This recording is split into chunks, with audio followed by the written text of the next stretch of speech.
다 함께 사도신경으로 우리의 신앙을 고백하겠습니다. 전능하사 천지를 만드신 하나님 아버지를 내가 믿사오며 그 외아들 우리 주 예수 그리스도를 믿사오니 이는 성령으로 잉태하사 동정녀 마리아에게 나시고 본디오 빌라도에게 고난을 받으사 십자가에 못 박혀 죽으시고 장사한 지 사흘 만에 죽은 자 가운데서 다시 살아나시며 하늘에 오르사 전능하신 하나님 우편에 앉아 계시다가 저리로서 산자와 죽은 자를 심판하러 오시리라. 성령을 믿사오며 거룩한 공예와 성도가 서로 교통하는 것과 죄를 사하여 주시는 것과 몸이 다시 사는 것과 영원히 사는 것을 믿사옵나이다. 아멘. 다 함께 찬송가 445장을 부르심으로 새벽 예배를 우리 주님께 올리겠습니다. 태산을 넘어 험곡에 가도 빛 가운데로 걸어가면 주께서 항상 지키시기로 약속한 말씀 변치 않네. 하늘의 영광 나의 맘속에 차고도 넘쳐 할렐루야를 힘차게 불러 영원히 주를 찬양하리. 캄캄한 밤에 다닐지라도 주께서 나의 길 되시고 나에게 밝은 빛이 되시니 길 잃어버릴 염려 없네. 하늘의 영광 나의 맘속에 차고도 넘쳐 할렐루야를 힘차게 불러 영원히 주를 찬양하리.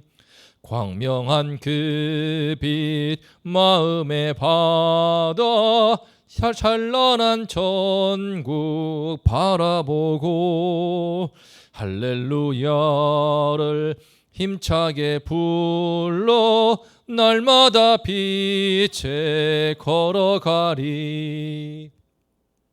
하늘의 영광 나의 맘속에 차고도 넘쳐 할렐루야를 힘차게 불러 영원히 주를 찬양하리. 아멘. 오늘 말씀은 오바댜서 1장 1절부터 6절입니다.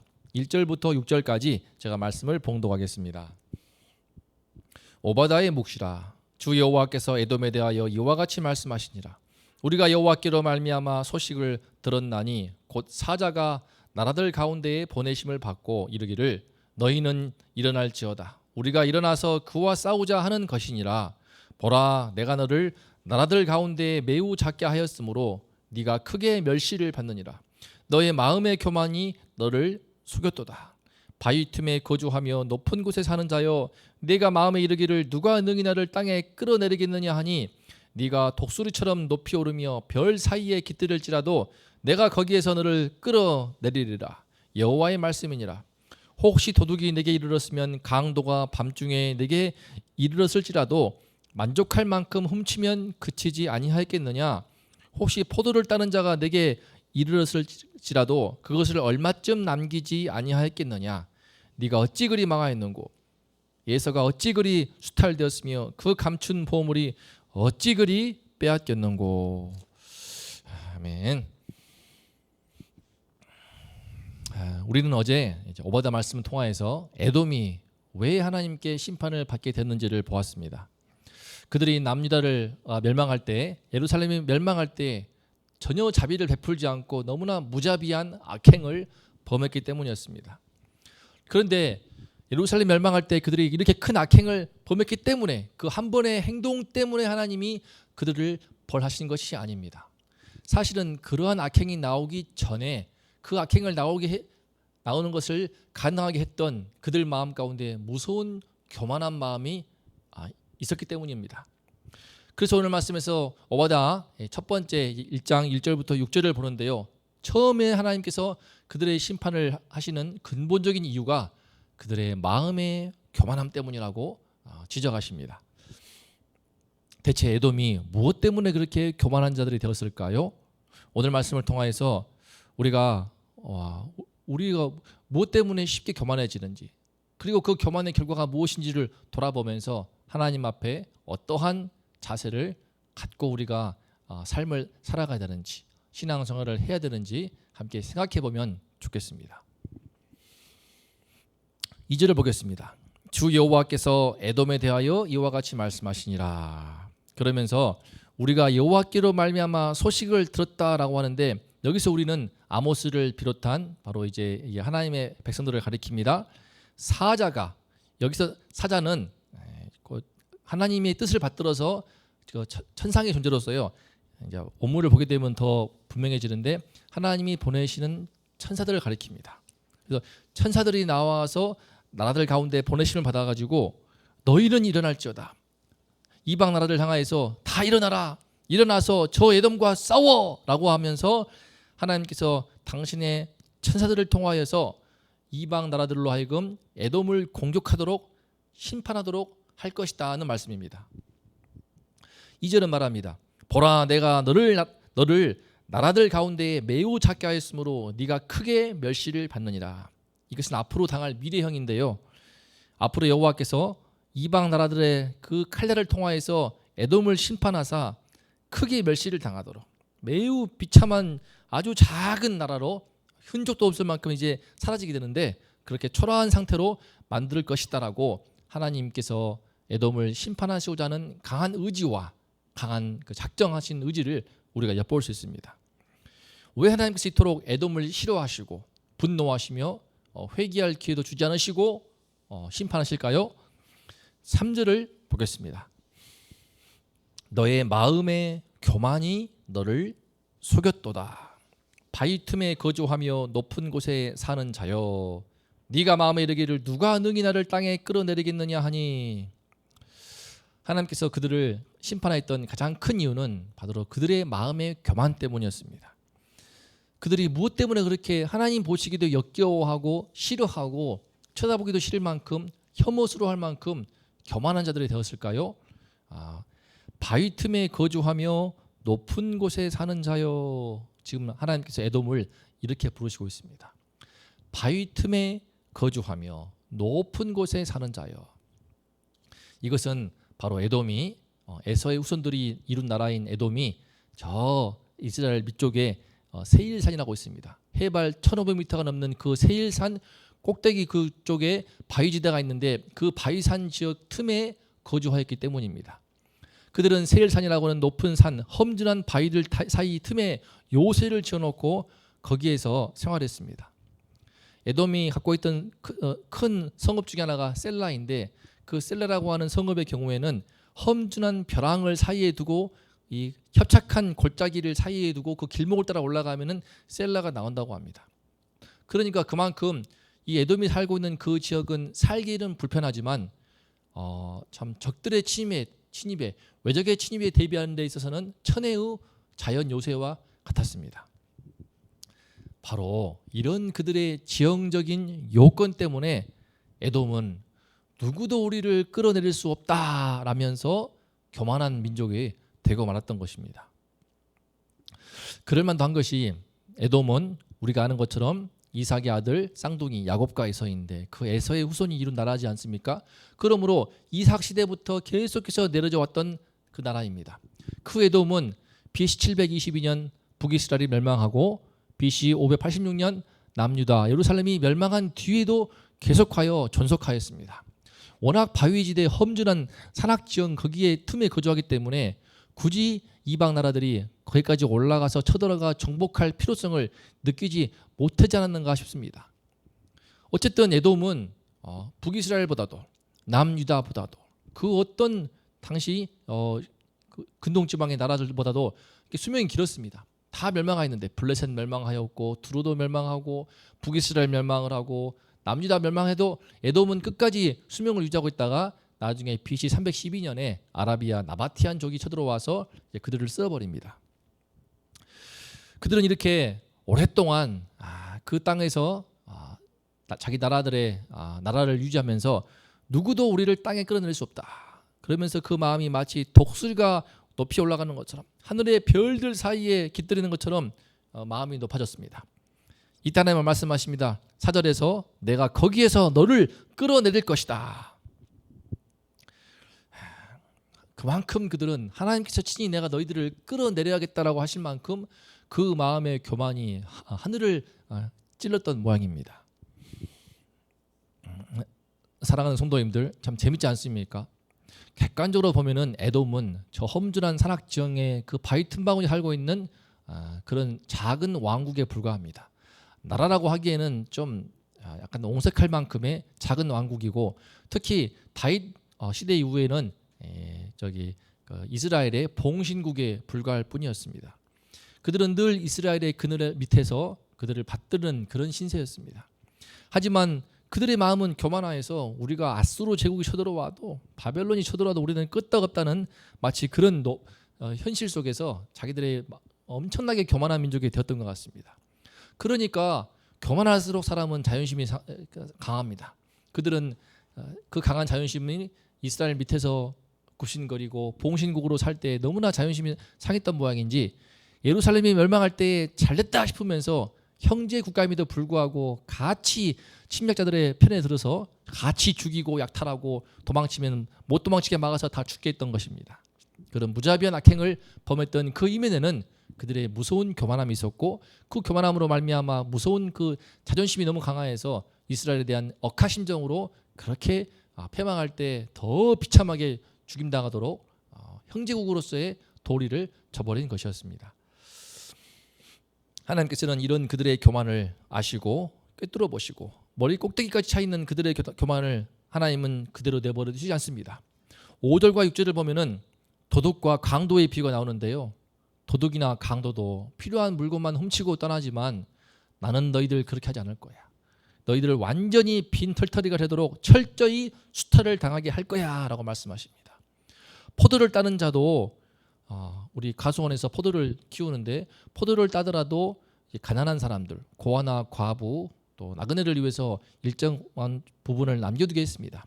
마치 곡식을 재배할 때 이삭을 남겨주는 것처럼 포도도 남겨뒀지만 하나님께서는 그런 전통과 그런 율법의 말씀을 전부 다 무시하고 너네들에서는 완전히 수탈을 당하고 남김없이 빼앗고 그 생명을 전부 다 죽임을 당하게 할 것이라고 말씀하십니다. 에서가 어찌 그리 수탈되었으며 그 감춘 보물이 어찌 그리 빼앗겼는고, 그렇게 탄식할 만큼 아주 끝없는 파멸로 파멸의 나락으로 떨어진다고 말씀하시는 것입니다. 사랑하는 성도님들, 우리는 오늘 말씀을 통해서 사람의 마음 깊은 곳에 숨어있는 교만이야말로 그것이 하나님 앞에 그 교만을 고집할 때 본인이 패망하는 그 원인이 되고 본인이 파멸하는 그 불씨가 된다는 것을 볼 수 있습니다. 교만이라는 것이 왜 무서우냐면은 오늘 이 말씀에 에돔이 보여주는 것처럼 자신의 분수를 잃어버리게 합니다. 에돔은 산악지형에 숨어있는 작은 소왕국이요 봉신국에 불과했지만 그들이 마치 하늘을 찌를 것처럼 교만에 차가지고 아수르가 와도 우리는 끄떡없어, 바벨론이 와도 우리는 끄떡없어.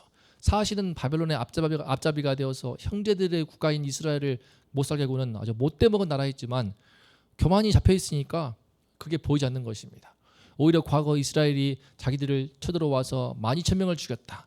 다윗 시대에 사울 왕 시대에 우리가 그때부터 봉신국으로 그들을 받드는 신세가 됐다라고 하는 그 자존심 상한 것 때문에 마음에 분노를 키우고 미움을 키우고, 그러다가 기회가 오니까 형제국의 도리를 버리면서 싸그리 다 죽이는 일에 앞장서 버렸습니다. 이렇게 사람의 마음속에 있는 교만은 무섭습니다. 본인이 얼마나 악한지, 얼마나 비열하고 있는지도 보지 못하게 하는 것입니다. 사랑하는 성도님들, 하지만 이 교만은 늘 우리 마음에 쉽게 파고들기 쉽지 않습니까? 우리 성도님들께서는 내 마음이 교만하게 만드는 것이 있다면 혹시 그것이 무엇입니까? 세상에서는 돈이 많으면 참 교만해집니다. 또 수십억짜리 아파트가 한두 채 몇 채 더 있으면은 그것 때문에 일생 든든하게 이제 먹고 살 것으로 여기면서 든든합니다. 큰 건물이 있고 빌딩이 있으면 또 내 자녀들이 전부 다 좀 좋은 인류대 나오고 검사 판사 되고 잘 나간다고 한다면은 또 누가 뭐라고 해도 내가 남보다 더 지식도 있고 배운 사람이고 남보다 또 좀 더 높은 위치에 있다면은 그 높은 위치와 자리를 의지해서 그 마음이 그냥 걷잡을 수 없이 천정부지로 우리 마음이 교만이 치솟기가 쉬운 것이 우리 인간입니다. 사실 그런 거 꺼내놓고 보면은 저는 돈이 많아서 교만할 수 있습니다. 저는 아파트가 있기 때문에 교만할 수 있습니다. 저는 높은 위치에 있기 때문에 교만할 수 있습니다. 뭐 사실은 하나님 앞에 꺼내놓고 보면은 참으로 유치하고 참으로 참 민망하기 짝이 없는 것이지만 어쨌든 우리 인간은 그런 세상에서 추구하거나 세상에서 갖고 싶어하는 그것을 조금이나마 얻게 되면은 우리의 마음은 참 요동치면서 걷잡을 수 없는 교만으로 치닫는 것이 우리 인간의 속성인 것을 볼 수 있습니다. 하지만 잠언 기자인 솔로몬이 말한 것처럼 이 교만이야말로 우리 오바댜 말씀이 잘 보여주듯이 교만은 패망의 선복이며 거만한 마음은 넘어짐의 앞잡이니라라고 하지 않습니까? 사실 우리가 자랑할 것이 있다면은 내가 조금 더 잘 나가는 부분이 있다면은 그것도 모두 하나님의 일방적인 은혜이요. 하나님의 은혜가 아니라면은 우리는 참 지금 이 순간에도 제대로 숨을 쉴 수 없고 지금 이 순간조차 참 서 있을 수 없는 존재인 것을 우리는 인정해야 됩니다. 하나님께서 은혜를 거두신다고 하면은 우리는 하루아침에 깨어질 수밖에 없는 흙으로 만든 질그릇에 불과합니다. 언제 사라질지 모르는 안개와 같은 존재인 것을 전도서에서 보면은 솔로몬이 잘 말해주고 있습니다. 그래서 그는 헛되고 헛되니 헛되고 헛되도다라고 하면서 인간의 존재에 대해서 그 깊이 통찰하며 고백하지 않습니까? 무엇보다도 우리가 예수님께서 이 땅에 오셔서 십자가에 피 흘려서 그 당신의 피를 흘리셔야 할 만큼 우리들은 깊이 하나님과의 관계가 깨어지며 그 깊은 죄성 우리의 말미암아 쉽게 교만에 잡히는 죄인인 것을 고백하지 않을 수가 없습니다. 우리 주 예수님의 십자가의 피의 은혜가 아니라면은 성령의 도우심이 아니라면은 주님의 임재하심이 우리와 함께하지 않고 주님이 나를 떠나버리신다면은 촛대를 옮겨버리신다면은 우리는 정말 순식간에 타락을 하고 우리의 심령은 강팍하고 완악해져서 멸망할 수밖에 없습니다. 그러므로 우리는 오로지 늘 예수님의 은혜와 주님의 은혜를 의지하며 살 수밖에 없는 것이 우리인 것을 늘 주님께 고백하며 살아야 할 줄로 믿습니다. 오늘 하루도 우리가 위에 계신 하나님을 경외하면서 하나님 앞에서 겸비함으로 나의 나약함과 나의 부족함과 나의 죄악됨을 주님께 토로하면서 더욱더 주님을 의지할 수 있기를 기도합니다. 오직 우리 주 예수님의 십자가를 더욱더 힘써 붙들면서 주님의 은혜를 의지하여 주의 은혜를 힘입어서 살아가면서 주님의 영광을 위해서 살아갈 수 있기를 간절히 기도합니다. 그럴 때 하나님은 우리 마음의 중심을 보시고 우리를 귀하게 보시고 겸손한 마음은 존귀의 앞잡이니라는 잠언 말씀처럼 당신의 하나님께서 우리의 삶을 존귀하게 사용하여 주시고 복되게 하실 줄을 믿습니다. 이 은혜가 우리 모두와 함께하기를 소망합니다. 다 함께 오늘 말씀 앞에 서서 묵상하며 기도하면 좋겠습니다.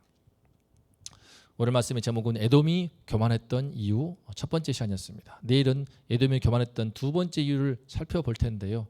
참 교만이라는 것이 그 속의 정체를 보게 되면 너무나 우습고 유치하고 어리석은 것인데 하나님께서 오늘도 우리에게 성령의 빛을 비춰주셔서 혹시 내가 마음에 높아져 있거나 교만한 것이 있다면 무엇 때문인지 그 이유를 찾게 하시고 그 어처구니없는 그 이유를 발견함으로써 하나님께 회개함으로 늘 주님 앞에서 우리 하나님을 경외하며 하나님 앞에 은혜를 붙들고 예수님의 은혜를 붙들며 주님의 영광을 할 수 있도록 늘 우리를 지켜달라고 성령께서 우리 심령을 다스리시고 우리 인생을 다스리시고 통치해달라고 함께 기도하면 좋겠습니다. 그리고 코로나가 지금 날로 확산되고 있습니다. 다시 제4차 대유행으로 번지는 상황이 되고 있는데요. 우리 성도님들 우리 바이러스로부터 하나님이 지켜주시고 속히 이 대유행이 중단되고 이 확산세가 멈추고 주님께서 은혜를 주시어서 다시 비대면으로 돌아가는 일이 없도록 하나님께서 은혜를 달라고 기도하면 좋겠습니다. 아프신 분들도 위해 기도해 주시고 다음 세대를 위해서도 기도해 주십시오. 이 바이러스가 계속 퍼지게 되면은 8월에 예정되어 있는 여름 성경학교도 큰 지장을 갖고 맙니다. 이를 위해서 합심하여 기도하면 좋겠습니다. 하나님 아버지 감사합니다. 하나님 아버지 코로나 바이러스만 해도 이렇게 확산되는 가운데 우리 인간은 무엇을 할 수가 없습니다. 아무리 인간의 머리와 기술로 백신을 만들었다고 하지만 금세 4차 대유행으로 번져가는 이 상황을 볼 때 다시 또 비대면 예배로 돌아서서 교회 문이 닫히고 아이들과 함께하고자 했던 성경학교를 진행하지 못할까 봐 심히 우려스럽습니다. 하나님 아버지시여 주님께서 긍휼을 베풀어 주시옵소서. 은혜를 베풀어 주시옵소서. 우리 아이들의 신앙을 위해서라도 하나님 아버지시여 우리 성도님들 이제 문고리 신방을 마치고 다시 현장 예배로 돌아오고자 하는 이 시점 속에서 하나님 아버지 다시 또 교회의 문을 닫을 수는 없습니다. 하나님 아버지 불쌍히 여기시고 이 바이러스의 확산세를 그치게 하여 주시옵소서. 하나님 아버지 우리 성도님들을 지켜 주시옵소서. 무엇보다 주님 우리는 이토록 바이러스 앞에서도 참으로 아무것도 할 수가 없는 무기력한 존재임에도 불구하고 세상에서 돈이 많다고 세상에서 가진 것이 조금 있다고 나의 위치와 자리가 조금 안정되다고 해서 쉽게 교만해지고 하늘 높은 줄 모르고 누가 나를 땅으로 끌어내리겠느냐 교만해지기 쉬운 우리의 못된 죄악된 본성을 주님 아시오니 아버지여 우리 안에 있는 모든 교만한 본성을 주의 성령으로 책망하시고 치시고 예수의 십자가 보혈로 깨끗이 제거하시고 몰아내 주시옵소서. 하나님 아버지 주님의 은혜가 아니고서는 하루도 할 수가 없습니다. 주님의 은혜가 아니고서는 단 하루도 주님의 은혜가 아니고서는 우리가 숨쉬며 살 수도 없습니다. 하나님 아버지 주님의 은혜로 꼭 붙들어 주시고 우리 모든 손들들을 꼭꼭 묶어 주시고 붙들어 주시고 주님 지켜 주시옵소서. 아버지여 담임 목사님 함께해 주시고 성령의 은혜를 더해 주셔서 말씀의 영감을 더해 주시고 예배 때 주의 성령으로 말씀을 선포할 때 권능으로 역사하여 주시옵소서. 강건케 하시고 성령으로 충만케 하여 주시옵소서. 아버지여 이 시간에 우리 모든 성도들 합심하여 기도하오니 아버지의 은혜를 더하셔서 늘 주님 앞에 겸손케 하시고 겸비케 하시고 늘 향유를 부은 여인처럼 나의 머리를 풀어서 나의 향유를 주님의 발 아래 붓고 나의 머리를 풀어서 씻으신 그 향유를 부은 여인처럼 낮은 심령으로 겸비한 심령으로 모든 걸 주님께 쏟아붓는 심정으로 살 수 있도록 하나님 아버지 우리를 붙들어 주시고 우리에게 믿음을 더하시고 우리 주님을 향한 사랑을 더하여 주시옵소서. 오늘도 주님의 은혜와 함께할 줄을 믿사오며 예수님의 이름으로 간절히 기도했습니다.